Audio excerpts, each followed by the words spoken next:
Welcome back. Here's part 2 of our lesson in 4.2. We've introduced Avogadro's law, which is really just allowing us to make predictions about the amounts of gases reacting with one another in a fully gaseous system that is not allowed to change temperature or pressure.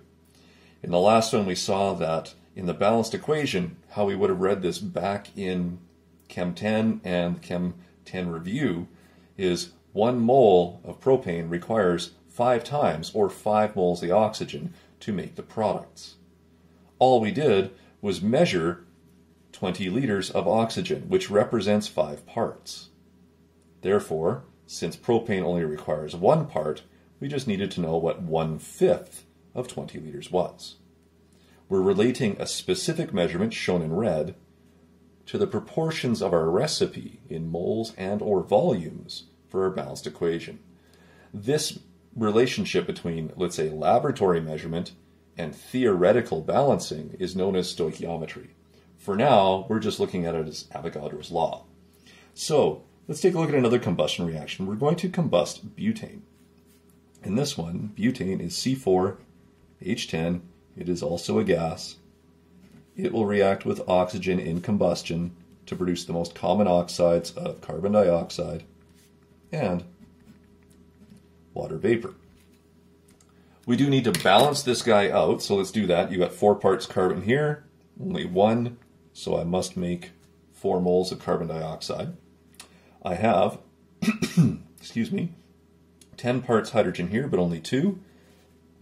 I must make 5 moles of water vapor.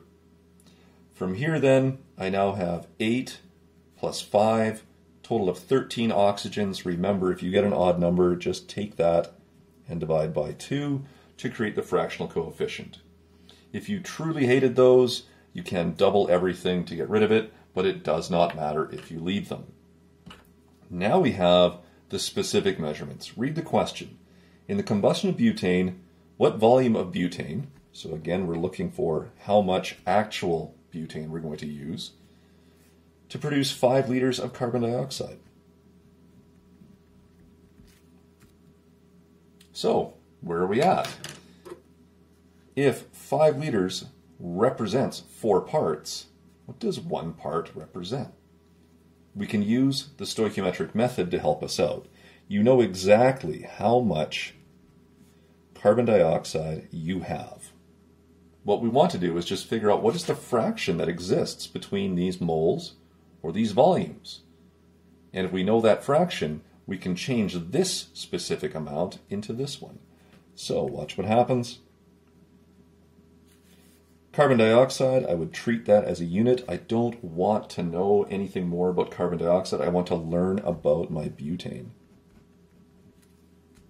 And what is the ratio between them? Well, remember, in this balanced equation, for every 1 part butane, I get 4 parts carbon dioxide. Said another way, for every 1 mole of butane, I get 4 moles of carbon dioxide. Since this is all gaseous and we have no information that temperature or pressure is changing, Avogadro also tells us that, hey, 1 volume of butane will produce 4 times the volume of carbon dioxide. So you can see that CO2 would cancel if we treat it like a unit. That leaves you liter volumes of butane. From there then, it's just 5 over 4, or 1.25 liters if you want to simplify it, and that will be the amount of butane that I would actually require in this reaction.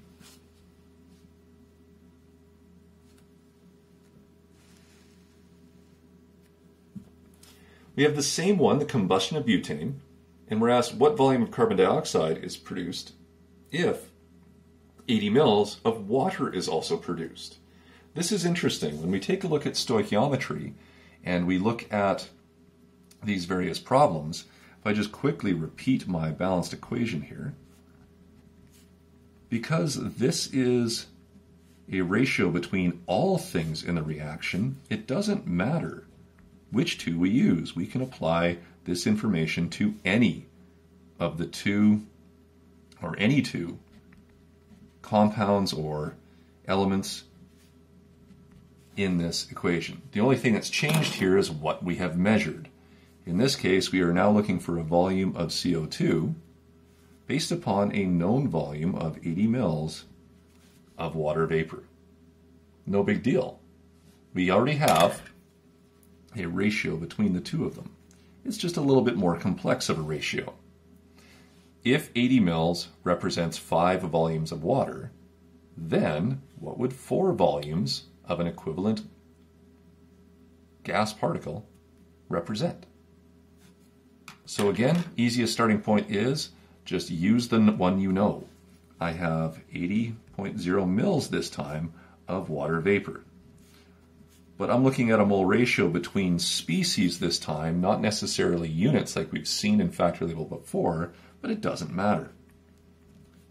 If I want to get rid of H2O, I put it on the opposite side of the fraction. I can learn about CO2. If I do this, all I need to do is put in that ratio between them. For every 4 volumes of carbon dioxide, it takes 5 volumes of water.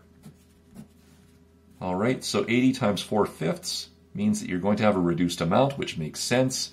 If 5 equals 80, then 4 equals 64.0 mils of carbon dioxide. All right, fairly simple idea. Stoichiometry is a very simple concept in the end. The issue is just trying to find units that can be applied to stoichiometry. In this case, with full gaseous systems in which temperature and pressure do not change, Avogadro tells us that we don't have to have a count of the particles because a volume also essentially tells us that amount.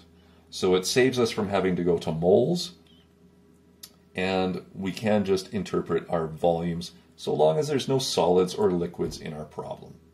Okay? Stick to that idea. It's just the Avogadro concept that volume ratios are mole ratios in all gas problems.